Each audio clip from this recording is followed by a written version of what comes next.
नमस्कार दोस्तों, मैं अखिलेश मिश्रा आपके अपने एजुकेशनल यूट्यूब चैनल विद्यार्थी तक में स्वागत करता हूं।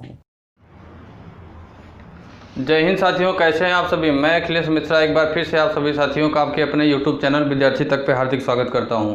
साथियों, जैसा कि पता है कि आपके अपने यूट्यूब चैनल विद्यार्थी तक पे आप लोगों को सीटेट की स्पेशली बैच, जिस बैच का नाम सिलेक्शन बैच है, तो उसकी क्लास यहाँ पर आप लोगों को दी जा रही है, जिसमें सीटेट से संबंधित 3 क्लासें यहाँ से मैं अपने थ्रू आप लोगों को प्रोवाइड कर रहा हूँ। एक बाल विकास की, दूसरी हिंदी की और तीसरी पर्यावरण से संबंधित इतिहास की क्लास स्टार्ट हो गई है।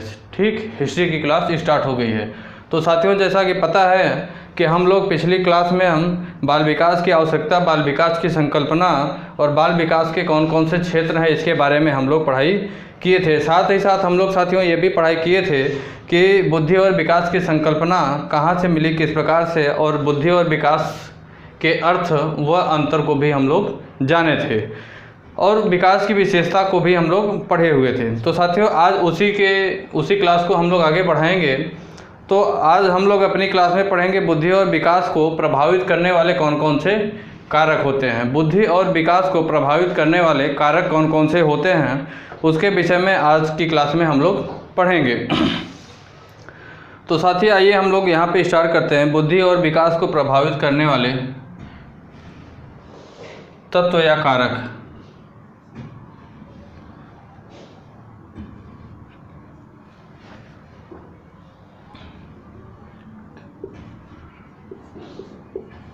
और विकास को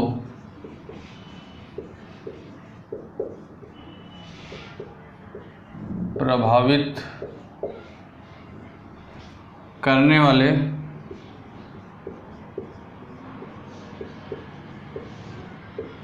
कारक।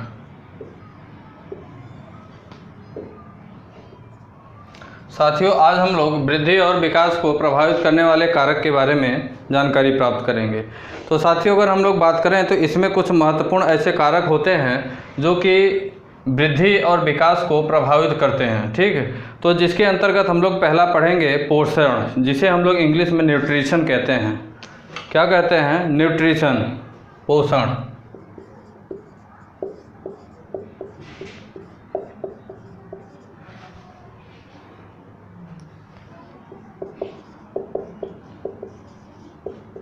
इंग्लिश में हम लोग न्यूट्रिशन बोलते हैं।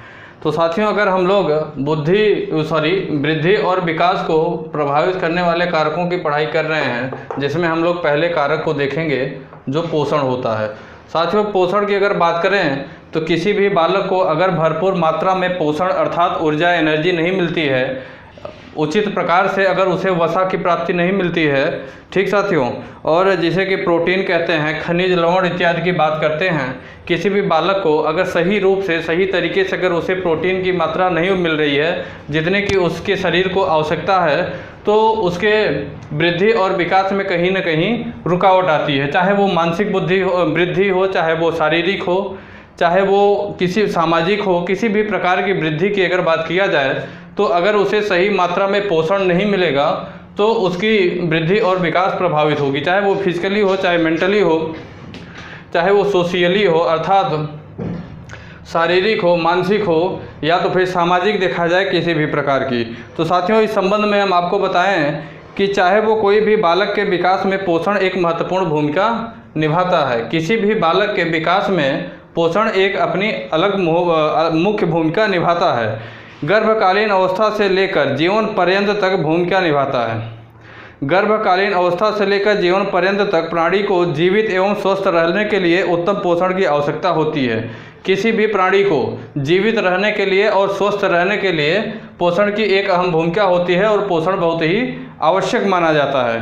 ठीक साथियों, शारीरिक विकास की दृष्टि से पोषण महत्वपूर्ण होता है। शारीरिक विकास की दृष्टि से अगर देखा जाए तो पोषण बहुत ही महत्वपूर्ण माना जाता है। साथ ही साथ पोषण शरीर की वृद्धि और विकास में ठीक उसी प्रकार भूमिका निभाता है जैसे कि बीज को विशाल वृक्ष के रूप में विकसित करने के लिए खाद की आवश्यकता होती है।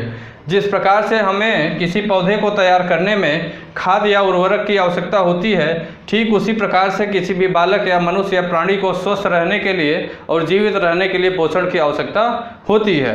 ठीक साथियों, पहला हमारा जो हुआ इसका कारक वो पोषण हुआ। अगला कारक होगा बुद्धि। अगला क्या होगा? बुद्धि।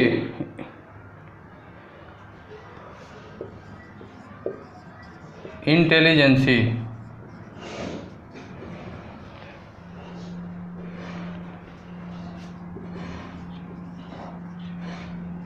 इंटेलिजेंसी दूसरा कारक होगा बुद्धि। साथियों, अगर बुद्धि की बात करें तो किसी भी बालक की बुद्धि को या बौद्धिक क्षमताओं के विकास में विभिन्न पहलुओं को प्रभावित करती हैं। ठीक साथियों, तो अगर हम लोग बात करें तो किसी भी बालक की बुद्धि या बौद्धिक क्षमताओं को उसके विकास में विभिन्न पहलुओं पर प्रभावित करती हैं। परीक्षणों के पश्चात यह निष्कर्ष निकलता है कि तीव्र बुद्धि बालक का विकास मंद बुद्धि बालक की तुलना में शीघ्र होता है। अगर परीक्षण की बात किया जाए कि अभी तक जितने भी परीक्षण किए गए हैं उन परीक्षणों से यह निष्कर्ष निकला है कि बुद्धि बालकों का मतलब तीव्र बुद्धि बालकों का विकास मंद बुद्धि बालकों के विकास की तुलना में शीघ्र होता है। ऐसा क्यों होता है? मेन चीज़ विकास तो होता है, ये सभी जानते हैं, लेकिन ऐसा क्यों होता है इसकी जानकारी। तो इसका कारण यह है साथियों कि सीखने की तत्परता व परिपक्वता पाई जाती है। किसी भी बालक में जितनी ही तीव्र मात्रा में सीखने की क्षमता और परिपक्वता जितनी ही होगी, अर्थात मतलब उसके अंदर खुद अपने आप से ये लगना चाहिए, उत्सुकता होनी चाहिए कि हमें ये काम करना है, चाहे वो पढ़ाई के लिए लिया जाए, गाड़ी चलाने के लिए लिया जाए, खाना बनाने के लिए किया जाए। जैसे आप लोग भी जहाँ हो सकता है रहते होंगे, कुछ विद्यार्थी ऐसे होंगे कि जो स्वयं से खाना बनाते होंगे, स्वयं से पढ़ाई करते होंगे, रूम लेकर रहते होंगे, या तो बहुत जगह देखा जाए तो बड़े बड़े शहरों में, हालांकि अब तो धीरे धीरे ट्रेंड ख़त्म हो रहा है, बड़े बड़े शहरों में लोग रूम लेकर, किराए का रूम लेकर वहाँ रहते थे अपने से खाना बनाने की। तो कभी कभी उस दौरान यह होता था कि दिन की बात किया जाए तो दिन में तो मान लीजिए ठीक है, जो लोग अच्छे घरों से बिलोंग करते हैं वो तो मान लीजिए टिफ़िन वगैरह लगा लिए, उनके माता पिता संपन्न हैं। लेकिन कुछ बच्चे इस प्रकार से होते हैं कि जो स्वयं अपने से खाना बनाना, अपने से बर्तन धुलना, अपने से पढ़ाई करना, कहीं ना कहीं ये लाइफ मैं भी जिया हूँ, इसलिए हमें उस चीज़ों की फीलिंग आती है। तो कभी कभी ऐसा होता है कि रात के टाइम, जब शाम के टाइम खाना बनाने का टाइम होता है तो आलस लगने लगती है, ये लगता है कि खाना कौन बनाए। लेकिन उसी में कुछ छात्र इस तरीके से रहते हैं कि उन्हें किसी भी प्रकार का आलस नहीं होता है, वो पढ़ाई करें या ना करें, लेकिन खाना उन्हें दोनों मीटिंग 3 मीटिंग अच्छे से मिलना चाहिए सुचारू रूप से, पढ़ाई करें या ना करें। लेकिन ये 2 तरीके हो गए। उसी में कुछ छात्र इस तरीके से भी होते हैं कि टाइम का इस प्रकार मैनेजमेंट करते हैं कि वो उन्हें खाना बनाने की भी उतनी ही उत्सुकता होती है जितनी कि पढ़ाई करने की, या तो कहा जाए कि जितनी पढ़ाई की उत्सुकता होती है उतना ही खाना बनाने की उत्सुकता होती है। तो उनके अंदर ये उत्सुकता होनी चाहिए, तत्परता होनी चाहिए। ठीक साथियों, तो इस प्रकार से परिपक्वता पाई जाए, जबकि मंद बुद्धि बालक में इसका अभाव होता है। मंद बुद्धि बालक में इसका भी अभाव होता है, बुद्धि का उपयोग नहीं कर पाता। अगली बात किया जाए, अगला कारक है प्रजाति, जिसे रेस कहते हैं। प्रजाति, रेस कहते हैं। ठीक साथियों, तो अगर प्रजाति की बात किया जाए साथियों, तो एक प्रजाति के लोग दूसरी प्रजाति के लोगों से न केवल शारीरिक गठन, वर्ण और आकृति में भिन्न होते हैं, बल्कि मानसिक योग्यता और बुद्धि में पृथक भी पाए जाते हैं। जो भी प्रजाति के अलग अलग प्रजाति के लोग होते हैं वो सिर्फ शारीरिक रूप से ही भिन्न नहीं दिखाई देते हैं, बल्कि उनके चाल चलन की बात किया जाए, बात व्यवहार की बात किया जाए, पढ़ाई लिखाई की बात किया जाए, बुद्धि की बात किया जाए, मानसिकता की बात किया जाए, सामाजिक वर्ग की बात किया जाए, इस तरीके के कोई भी वर्ग होते हैं वो शारीरिक गठन, वर्ण और आकृति में भिन्न ही सिर्फ नहीं होते, बल्कि मानसिक योग्यता की भी अगर बात किया जाए तो उनकी मानसिक योग्यता और बुद्धि में भी डिफरेंट पाया जाता है। उनकी मानसिक जो सोच होती है उसमें भी डिफरेंट अर्थात भिन्नताएं पाई जाती हैं। अगली बात साथियों रोग एवं चोट की है, डिजीज एंड इंजरीज। रोग एवं चोट।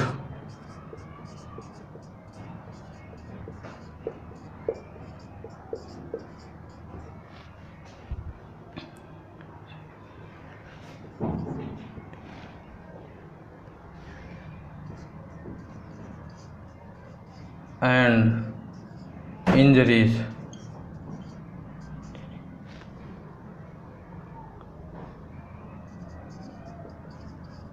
Disease and injury. साथियों रोग एवं चोट की अगर बात किया जाए तो गर्भकालीन अवस्था से ही किसी भी बालक के अगर गर्भकालीन अवस्था से लेकर ठीक बाद की अवस्थाओं तक बीमारी और आघातों की बात किया जाए तो बीमारी और आघात पर बालक का बहुत बड़ा प्रभाव पड़ता है। गर्भकालीन अवस्था से ही अगर बालक किसी बीमारी से पीड़ित हो गया या किसी भी प्रकार का उसे आघात लगा, शारीरिक फिजिकली आघात लगा, तो उसका भी बालक के ऊपर बहुत बड़ा प्रभाव पड़ता है। बचपन की गंभीर बीमारी और मानसिक आघातों को दुष्प्रभाव बालक के शरीर व मानसिक विकास पर पड़ता है। ये जो होता है गंभीर बीमारियां होती हैं ठीक गर्भावस्था के दौरान ही अगर बात किया जाए या बचपन से ही अगर बात किया जाए तो अगर वह गंभीर बीमारियों से और मानसिक आघातों से दुष्प्रभावित है, किसी भी प्रकार से अगर उसे प्रभावित किया जाता है तो उस दौरान भी उसकी वृद्धि और विकास पर भी बहुत बड़ा प्रभाव पड़ता है। क्योंकि उसकी मस्तिष्क पर इतना लोड रहता है किसी भी प्रकार का, चाहे वो बीमारी को ले लिया जाए, क्योंकि मेंटली फ्री होना बहुत ही आवश्यक होता है। इस वजह से इसका भी उसके बुद्धि और विकास पर, रोग और चोट का भी उसके वृद्धि और विकास पर बहुत बड़ा प्रभाव पड़ता है। अगर बात किया जाए तो उस बालक का विकास सामान्य ढंग से होता है और वह सही समय पर शारीरिक व मानसिक परिपक्वता को प्राप्त कर लेता है। कौन बालक? जिसे जो रोग मुक्त है, किसी भी प्रकार का आघात उसे नहीं प्राप्त हो रहा है, किसी प्रकार की उसे चोट नहीं लग रही है, बिल्कुल सही तरीके से सुचारू रूप से उसका जीवन चल रहा है, उसके वो मेंटली जो है किसी भी प्रकार का मतलब प्रेशर अगर नहीं है, तो ये माना जाएगा कि उसका जो विकास होगा वो सामान्य ढंग से और सही समय पर शारीरिक व मानसिक दोनों विकास उसका अच्छे से चलेगा, ऐसा माना जाता है।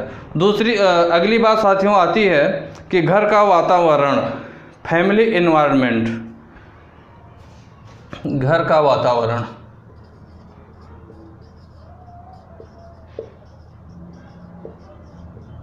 घर का वातावरण। साथियों घर का वातावरण भी बालक के मस्तिष्क पर, बालक की वृद्धि और विकास पर बहुत बड़ा प्रभाव डालता है कि घर का वातावरण किस प्रकार से है, उसके माता पिता उससे किस प्रकार से पेश आते हैं, उसके भाई बहन उसके साथ किस प्रकार से ट्रीट करते हैं, उसके अभिभावक जो होते हैं वो किस प्रकार से उस बालक के साथ ट्रीट करते हैं, इसका भी बालक के वृद्धि और विकास पर बहुत बड़ा प्रभाव पड़ता है। साथियों सबसे बड़ी बात आपको बताऊं कि ये सारे जो प्रभाव पड़ते हैं ये ना सिर्फ शारीरिक ही जो है प्रभाव पड़ते हैं, बल्कि मेंटली भी बहुत बड़ा प्रभाव पड़ता है। जो कि तमाम चीज़ों में वो बाधाएं आती हैं, चाहे वो मेंटली कोई भी चीज़ सोचने की बात किया जाए वो अच्छे से सोच नहीं पाता है, शारीरिक विकास की बात किया जाए, शारीरिक ढांचे की बात किया जाए तो वो भी कहीं ना कहीं अवरोध होता है घर के वातावरण से। इसलिए आपको बताएं कि पारिवारिक वातावरण कई रूपों में बालक के विकास को प्रभावित करता है। जैसे अगर हम बात करें तो माता पिता के आपसी संबंध किस प्रकार से हैं। जैसे अगर बहुत ढेर सारे घरों में देखा जाए तो जो बालक के माता पिता होते हैं वो आपस में हमेशा लड़ते झगड़ते रहते हैं, उनके बात करने की शैली सही तरीके से नहीं होती है सुचारू रूप से। जो एक सही तरीके से अगर बात करें तो बालक के ऊपर भी उसका प्रभाव पड़े।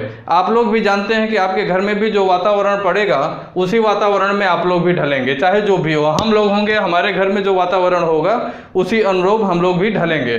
तो घर के वातावरण को कौन सही रखेगा? घर के वातावरण को सही रखने में अहम भूमिका हमारे फैमिली मेंबर्स की ही होती है, चाहे वो हमारे माता पिता हुए, अभिभावक हुए, या तो फिर इस तरीके से जो भी भाई बहन हुए, इन सभी लोगों की एक अहम भूमिका होती है। बात किया जाए तो बालक का अभिभावक से किस प्रकार से संबंध है, न कि सिर्फ माता पिता ही आपसी संबंधों का किस प्रकार से चलन है उसकी बात किया जाए, साथ ही साथ बालक का अभिभावक, अभिभावक कौन होता है? संरक्षक। संरक्षक का मतलब चाहे वो माता हो, चाहे पिता हो, चाहे बड़ा भाई हो, चाहे बड़ी बहन हो, या फिर और भी जो संरक्षक हैं, संरक्षक को ही अभिभावक कहा जाता है। तो बालक का अभिभावक या संरक्षक के प्रति किस प्रकार से बात व्यवहार है, किस प्रकार से ट्रीट है, वो भी बहुत मायने रखता है। ठीक, जब तक वो फ्रेंडली, अभिभावक जब तक बालक से फ्रेंडली नहीं बातें करेगा, तब तक बालक अपनी अंदर की इच्छाओं को, उसे क्या करना है, उसे क्या पसंद है, क्या पढ़ाई में पसंद है, खेलने में पसंद है, किस चीज़ में रुचि है उसकी, किस क्षेत्र में वो जाना चाहता है, वो अपनी सारी चीज़ों को दबाए रखेगा, सही तरीके से नहीं कह पाएगा। इसलिए अभिभावक को किसी भी बालक से बिल्कुल फ्रेंडली पेश आना चाहिए। अपने स्वाभिमान को, अपनी चीज़ों को, अपने अस्तित्व को बचाए रखते हुए बालक के साथ पेश आना चाहिए। हमेशा गार्जियन को, संरक्षक को, या तो फिर जो अभिभावक हैं उन अभिभावक को, इसका भी बालक के वृद्धि और विकास पर बहुत बड़ा प्रभाव पड़ता है। वो मेंटली अगर बात किया जाए तो मेंटली भी, और फिजिकली बात किया जाए तो फिजिकली की भी बात है। साथ ही साथ परिवार के बालक की स्थिति क्या है ये भी बहुत डिपेंड करता है। परिवार में बालक की स्थिति क्या है ये भी बहुत मायने रखता है। ठीक, मतलब एक तरीके से अगर देखा जाए तो परिवार में आपकी स्थिति चाहे जो भी हो, लेकिन बालक के ऊपर उसका मेंटली प्रभाव नहीं पड़ना चाहिए। आप बालक को कुछ इस प्रकार से अपनी चीज़ों को बालक को रियलाइज़ भी करवा दीजिए, एहसास भी करवाइए बालक को, लेकिन उसका प्रभाव प्रेशर ना पड़े, प्रेशर के साथ एहसास नहीं होना चाहिए। तो साथियों, ये चीज़ें भी बहुत मायने रखती हैं। लेकिन साथ ही साथ आपको मैं ये भी बताऊं कि बालक को कमी का एहसास होना बहुत ही आवश्यक है। अगर आप लोग भी गार्जियन हैं या जो भी लोग गार्जियन हैं, मेरा जो एक छोटा सा अनुभव है, हमेशा अपने जो भी बालक होता है या जो भी लोग होते हैं आपके फैमिली मेम्बर्स को, लोग या जो भी कहिए एक तरीके से कि आपका बच्चा है, तो उसे कमी का एहसास होना, चीज़ें ब्रेक ना हो, रुके ना, लेकिन उसे रियलाइज़ हो कि ये किस मुश्किल से आ रही हैं, किस परिश्रम के साथ चीज़ें हमारे तक पहुंच रही हैं, ये सारी सुविधाएं जो हमें मिल रही हैं, इसका मतलब उसे यह एहसास ज़रूर होना चाहिए कि ये किसी न किसी परिश्रम के साथ ही आ रही हैं, तभी हमें मिल रहा है, तभी वो कुछ न कुछ करने की कोशिश करेगा। अदरवाइज़ बालक को सारी चीज़ें जब आसानी से मिलेंगी तो वो कुछ करने के लिए कभी सोचेगा नहीं, कभी नहीं सोचेगा कुछ करने के लिए। ये इसकी गारंटी है, ये दावा है, मैं आपसे बता रहा हूँ। तो इसलिए बालक को हमेशा चीज़ें रियलाइज़ करवानी चाहिए। ठीक साथियों, और अगली बात किए तो बाल पोषण की विधि किस प्रकार से है ये भी कहीं न कहीं मायने रखती है। घर के वातावरण से संबंधित चीज़ें हैं। अगली बात करें तो अगली बात होती है आस पड़ोस का वातावरण। छठवीं बात है आस पड़ोस का वातावरण। आस पड़ोस का वातावरण, साथियों, आस पड़ोस के वातावरण को भी अगर देखा जाए तो बहुत मायने रखता है। आस पड़ोस के अगर वातावरण को देखा जाए तो उसका भी बालक के वृद्धि और विकास पर प्रभाव पड़ता है, क्योंकि आस पड़ोस का जो माहौल होगा सेम इसको भी आप उसी प्रकार से समझिए जिस प्रकार से घर के वातावरण को आप लोग समझ रहे थे, क्योंकि कहीं ना कहीं आस पड़ोस का माहौल भी बालक के मस्तिष्क पर, बालक के विकास पर, बालक की बुद्धि पर प्रभाव डालता है। लेकिन अगर हम लोग बात करें कि आस पड़ोस के माहौल का मतलब अगर देखा जाए तो आस पड़ोस में कैसे लोग रहते हैं, किस प्रकार के लोग रहते हैं, उनकी रहन सहन, बात व्यवहार, उनकी अन्य व्यवस्थाएं किस प्रकार से हैं, यह भी बालक के मस्तिष्क पर प्रभाव डालता है। चाहे वो बालक का खेल का साथी किस प्रकार से है, मित्र कैसे हैं, क्योंकि जब आस पड़ोस के लोगों से ही अक्सर सबसे पहले अगर बालक की किसी से दोस्ती होती है, जान पहचान होता है या तो फिर बातचीत होती है तो वो आस पड़ोस के लोगों से ही। तो ये बहुत मायने रखता है कि आपके आस पड़ोस के लोग किस प्रकार के वातावरण में रहते हैं या वहाँ का एटमॉस्फेयर, वातावरण किस प्रकार से है, एनवायरनमेंट। ठीक साथियों, बालक का जो है खेल का साथी जो हो वो भी अच्छा होना चाहिए। अच्छे का मतलब यह है कि सूझबूझ वाला होना चाहिए, साथ ही साथ मित्र भी अच्छा हो, तो बालक में अच्छी सामाजिकता का विकास होता है। अगर उसके मित्र अच्छे होंगे, खेल का साथी अच्छा होगा, पढ़ने वाला लड़का जो उसका फ्रेंड होगा वो भी अगर अच्छा होगा तो उसका सामाजिक विकास भी अच्छा होगा। इसके विपरीत अगर देखा जाए तो आसपास आस पड़ोस खराब होने के कारण बालक बुरी संगत में पड़ता है और बाल अपराधी भी बन जाता है। जब उसकी संगत बुरी होगी, क्योंकि आप सभी लोग भी जानते हैं, अगर आप लोग भी गार्जियन होंगे तो आप सब, चूँकि कई लोग ऐसे होंगे कि जो हमसे उम्र में बड़े भी लोग होंगे जो कि पढ़ाई कर रहे होंगे, हो सकता है कि उनके एक दो बच्चे भी हों या नहीं भी होंगे, तो भी माहौल आजकल ऐसा चल रहा है कि इतना तो आप लोग जानते ही हैं कि जब बच्चों का जिस प्रकार से संगति होती है, सभी लोग कहते हैं कि इसकी इस समय संगति गड़बड़ हो गई है, इस समय ये जो कार्य कर रहा है रास्ते से भटक गया है, लाइन से भटक गया है, विचलित हो गया है, तो इसका मतलब इसकी संगत इस समय गड़बड़ हो गई। सभी लोग आमतौर पे कहते हैं कि तुम्हारी संगत इस समय सही नहीं चल रही है इस वजह से। तो संगत कहाँ से गड़बड़ होती है? संगत उसके माहौल से है कि उसके आसपास से उसके कनेक्टिव जो लोग हैं, उससे जुड़े हुए जो लोग हैं वो किस प्रकार से हैं, उनका माहौल क्या है, उनकी क्रियाकलाप क्या है, किस प्रकार की जो है उनकी व्यवस्थाएं हैं, उसी तरीके से। तो जब अगर उनकी संगत वो करेगा तो बालक वो एक छोटी सी उम्र में भी कुछ ऐसा अपराध करेगा जिसकी हम लोग अपेक्षा नहीं कर सकेंगे, जिसे बाल अपराधी कहते हैं, तो वो बाल अपराधी भी बन सकता है। अगली बात करें साथियों तो विद्यालय के माहौल पे भी बहुत कुछ डिपेंड करता है। विद्यालय का वातावरण, विद्यालय का वातावरण, ये सारी चीज़ें समझने वाली चीज़ें हैं साथियों। ये सारी चीज़ें जो मैं बता रहा हूँ, ऐसा नहीं कि आप लोग नहीं जानते होंगे, सारी चीज़ें सभी लोग जानते होंगे। आप लोगों के साथ भी गुजरी होगी, आप लोगों के सामने गुजरी होगी, नहीं सामने तो आप लोगों के आस पड़ोस के लोग में, यार मित्र में, फ्रेंडली में, रिलेशन में कहीं ना कहीं ये सारी चीज़ों का एग्जाम्पल आप लोगों के मस्तिष्क में ज़रूर चल रहा होगा, ठीक ना। क्योंकि सारे चीज़ों के एग्जाम्पल आज के दौर में बिल्कुल मेंटली थोड़ा सा बस आपको सोचने की ज़रूरत है, तो आपके रिलेशन में ही, आसपास के रहने वाले लोगों में ही इस तरीके से इसके सारे एग्जाम्पल आप लोगों को मिल जाएंगे। तो साथियों अगर हम लोग विद्यालय की बात करें तो विद्यालय के द्वारा बालक को विभिन्न क्षेत्रों में सीखने का पर्याप्त अवसर प्राप्त होता है। विद्यालय ऐसी जगह होती है कि विद्यालय में बालक को पर्याप्त चीज़ें बहुत ही क्षेत्रों में सीखने को मिलती हैं। साथ ही साथ साथियों कि विकास परिपक्वता के साथ साथ शिक्षण का भी परिणाम होता है। विकास जो होता है वो परिपक्वता तो लाता है, साथ ही साथ शिक्षण का भी परिणाम होता है, ठीक साथियों। तो इसी क्रम में अगर हम लोग आगे बात करें तो यदि बालक का वातावरण अच्छा होता है तो बालक को पर्याप्त शिक्षण दिया जाता है। शिक्षक अपने व्यवहार और ज्ञान से बालकों को चतुर्मुखी विकास कराता है तो बालक का विकास सही ढंग से होता है। विद्यालय का माहौल किस प्रकार से है, विद्यालय में संगति बच्चे की किस प्रकार से है, विद्यालय में जो शिक्षक शिक्षा दे रहे हैं वो किस प्रकार से हैं, ये सारी चीज़ें बहुत मायने रखती हैं, जो इसको आप लोग सभी जानते हैं। आप लोग भी शिक्षक पात्रता परीक्षा देने जा रहे हैं। अगली बात है साथियों सांस्कृतिक वातावरण।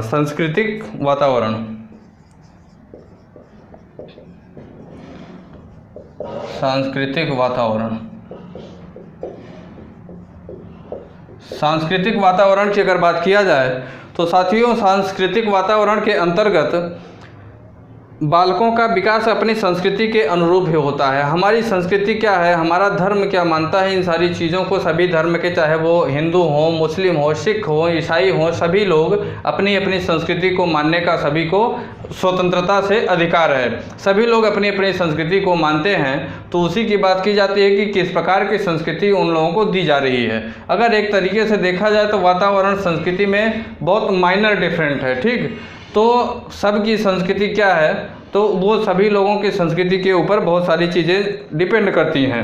तो अगर बात किया जाए तो उदाहरण के लिए अगर देखें तो भारतीय और पाश्चात्य संस्कृति में काफ़ी अंतर पाया जाता है। ख़ास तौर पे पाश्चात्य संस्कृति में पला हुआ बालक प्रारंभ से ही मुक्त चिंतन का आदी होता है। पाश्चात्य संस्कृति में जो बालक पला हुआ होता है वो मुक्त चिंतन का आदी होता है, हमेशा बिल्कुल मुक्त चिंतन मतलब बिल्कुल फ्री होकर चिंता करता है। जबकि भारतीय बालक किशोरावस्था तक भी अपने स्वतंत्र निर्णय नहीं ले पाता है। हमारी जो भारतीय संस्कृति है तो भारतीय बालक किशोरावस्था किशोरावस्था तक भी स्वतंत्र निर्णय नहीं ले पाता है। ये बहुत बड़ी बात है। हमारे आपके गार्जियन हैं, हम लोगों को जैसे मान लीजिए कि कोई भी बच्चा है वो इंटर की परीक्षा पास कर लिया, ख़ास तौर पे अगर बात किया जाए तो बालकों को, जो बालक होते हैं उनके निर्णय लेने की क्षमता क्लास 7 और 8 के बाद उनके निर्णय लेने की क्षमता जागृत हो जाती है।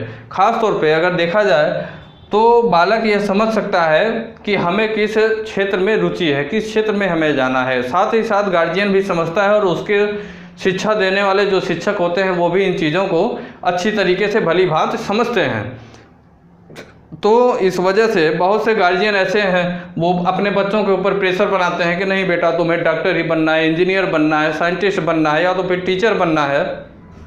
बहुत लोग होते हैं बच्चे की रुचि क्या हो गई, बच्चे की रुचि हुई कि नहीं हमें बिजनेस करना है, स्पोर्टमैन बनना है, क्रिकेटर बनना है या फिर हॉकी खेलना है हमें। लेकिन गार्जियन का क्या है कि नहीं बस तुम गवर्नमेंट जॉब ही करो, तुम्हें तो सिर्फ गवर्नमेंट जॉब ही करवाना है हमें, बाकी तुम प्राइवेट जॉब नहीं करोगे। लेकिन अब उसकी रुचि जब नहीं है तो फिर कहाँ से वो वहाँ पे सफलता मिलेगी। तो ये सारी चीज़ें गार्जियन को समझना चाहिए। बालक यहाँ तक ऐसा बताया गया है हमारी सांस्कृतिक वातावरण में कि बालक किशोरावस्था में भी आ जाता है तब भी वो निर्णय लेने में सक्षम नहीं हो पाता है। उसके ऊपर जो है ऐसा प्रेशर रहता है कि आप स्वतंत्र निर्णय नहीं ले सकते।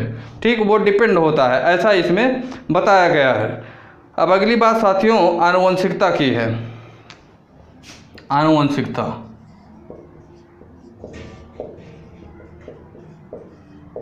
आनुवंशिकता की बात की जा रही है,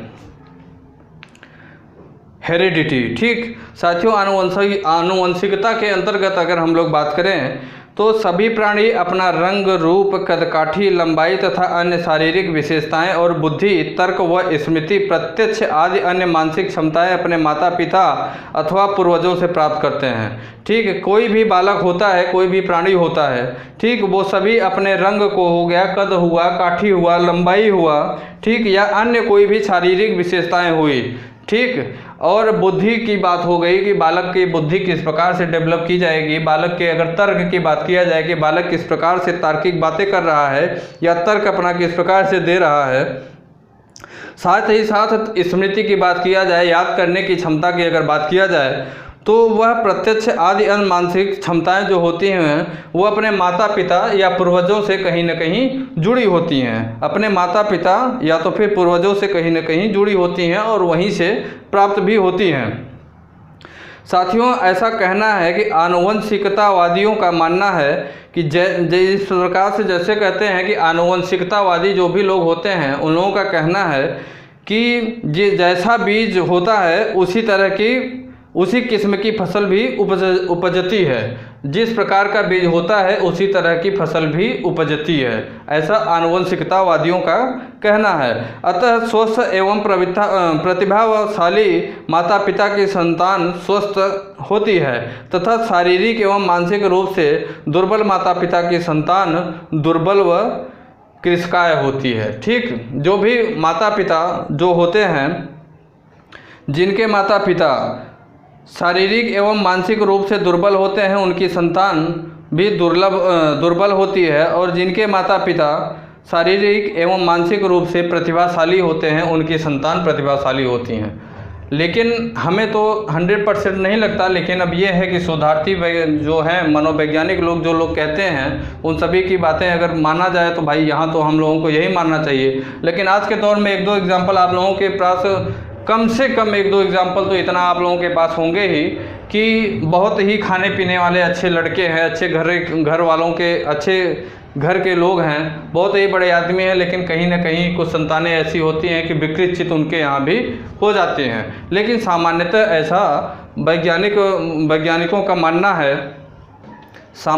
वैज्ञानिकों का ऐसा मानना है कि जैसा बीज वैसा फसल,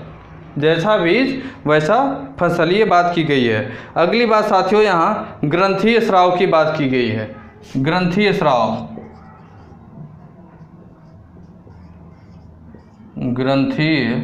स्राव की बात की गई है।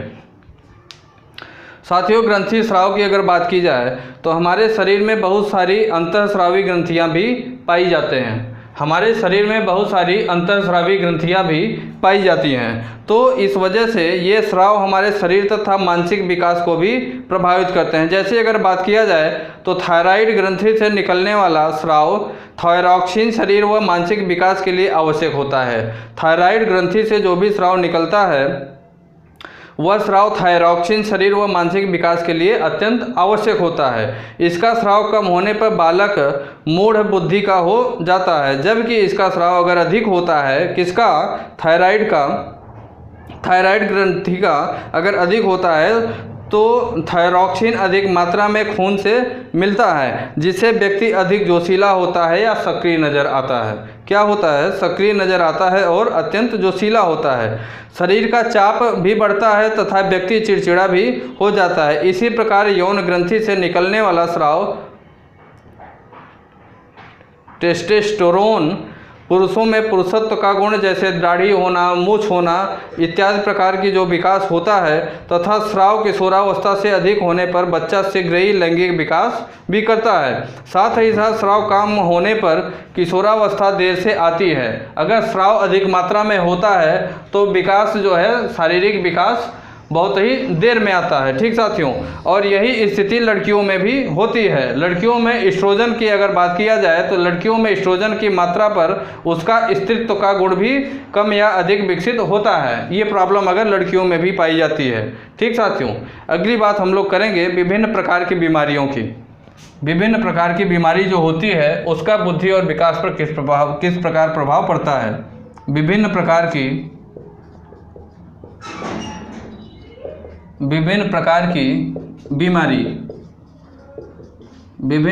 बीमारी की बात हम लोग यहाँ करेंगे। विभिन्न प्रकार की बीमारी, तो साथियों विमारी की अगर बात किया जाए तो बालक का अभिवृद्धि तथा विकास उसे होने की विभिन्न बीमारियों उसे भी प्रभावित करती हैं। बालक का जो भी विकास होता है, विकास के दौरान तमाम ऐसी बीमारियां होती हैं जो बीमारियां मिलती हैं, आ जाती हैं बालक के शरीर में, जिसके कारण उसकी बुद्धि वृद्धि और विकास को प्रभावित करती हैं। ठीक साथियों, अगर बात किया जाए तो गर्भावस्था में माँ को होने वाली कई ऐसी बीमारी भी होती है जिसका बालक पर प्रभाव पड़ता है। गर्भावस्था के दौरान कई ऐसी बीमारियां होती हैं जो कि माँ को बीमारी होती है, उसका प्रभाव बालक को होता है। किसको होता है, बालक को होता है, उसका प्रभाव बालक पर भी पड़ता है। अगर बालक किसी रोग से ग्रस्त हो जाता है और उसका ठीक तरीके से अगर इलाज नहीं हो पाता तो इससे उसका शरीर व मानसिक अवरुद्ध होता है, इसका शारीरिक और मानसिक अवरुद्ध होता है। इस प्रकार से किसे, अगर मान लीजिए कि कोई भी बच्चा है वो अपनी माँ के गर्भ में पल रहा है और वो बीमारी अगर माँ को भी है, तो अगर उसका सही तरीके से अगर इलाज नहीं करवाया गया तो ये प्रभाव बालक के मानसिक और शारीरिक प्रभाव भी होता है। ठीक साथियों, अगली बात हम करेंगे लिंग भेद, जो कि लास्ट होगी। लिंग भेद, अगर हम लोग कारक की बात करें, काफ़ी विस्तार से पढ़े, ये समझने की चीज़ें हैं, इसमें हम लोग लास्ट बात करेंगे लिंग भेद। 2 मिनट की और क्लास होगी। लिंग भेद की अगर हम लोग बात करें तो लिंग भेद की अगर बात किया जाए तो लड़के लड़कियों के वृद्धि और विकास में अंतर पाया जाता है। अगर लड़कों के वृद्धि की बात किया जाए या तो फिर यही लड़कियों की वृद्धि की बात किया जाए तो इन दोनों की वृद्धि में काफ़ी अंतर पाया जाता है। अंतर किस प्रकार से होता है हम आपको बताएं कि जन्म के समय लड़कियां छोटी होती हैं। जन्म के समय जब लड़कियां पैदा होती हैं तो उस दौरान लड़कियां छोटी होती हैं और लड़के आकार में बड़े, परंतु किशोरावस्था में लड़के आकार में बड़े होते हैं। जब बच्चों का जन्म होता है उस दौरान अगर लड़की है तो वो छोटी दिखाई देती है अकॉर्डिंग टू बच्चे के, मतलब लड़के के।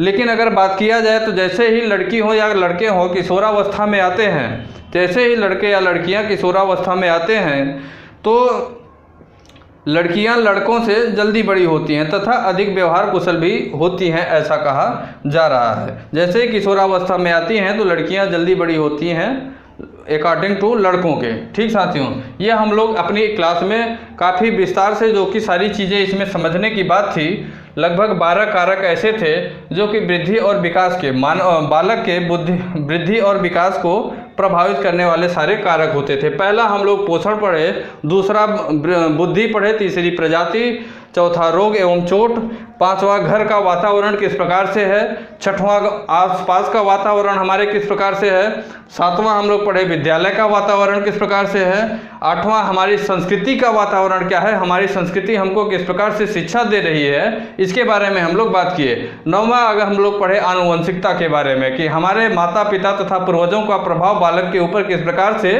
पड़ता है, बालक के माता पिता तथा पूर्वजों का प्रभाव बालक के ऊपर किस प्रकार से पड़ता है। अगली बात हम लोग किए है ग्रंथीय स्राव की बात की है। 11वां विभिन्न प्रकार की जो बीमारियां होती हैं, चाहे वो माँ को हो चाहे लड़के को हो, उन बीमारियों का प्रभाव किस प्रकार से पड़ता है। और लास्ट बात हम लोग किए लिंग भेद की, कि लिंग भेद में लड़के और लड़कियों का बालक के या बालिकाओं के विकास, वृद्धि और विकास पर किस प्रकार से प्रभाव डालते हैं, उसकी हम लोग बात किए। साथियों, ये हमारी क्लास थी जिसमें हम लोग बाल विकास की क्लास कर रहे हैं। और दिवाली की छुट्टी की आप लोग चिंता मत करिएगा, आप लोगों को सिर्फ 2 दिन की छुट्टी दी जाएगी, बाकी आप लोगों को सारी क्लासें आपके यूट्यूब चैनल विद्यार्थी तक पे प्रोवाइड की जाएंगी। आप सभी क्लासें आप लोग अच्छे रेगुलर वे में देखिएगा। आप लोगों को बाल विकास की क्लास यहाँ से दी जा रही है, अगली बात क्लास हिंदी की भी दी जा रही है, जो कि बिल्कुल बेहतर तरीके से डीपली पढ़ाया जा रहा है, बिल्कुल डीपली, मतलब इस तरीके से यहाँ पे आप लोगों को पढ़ाया जा रहा है कि ऐसा माना जाता है कि आप लोग बिल्कुल कुछ नहीं जानते हैं। अन्यथा मत लीजिएगा चीज़ों को पढ़ाते समय किसी भी शिक्षक को।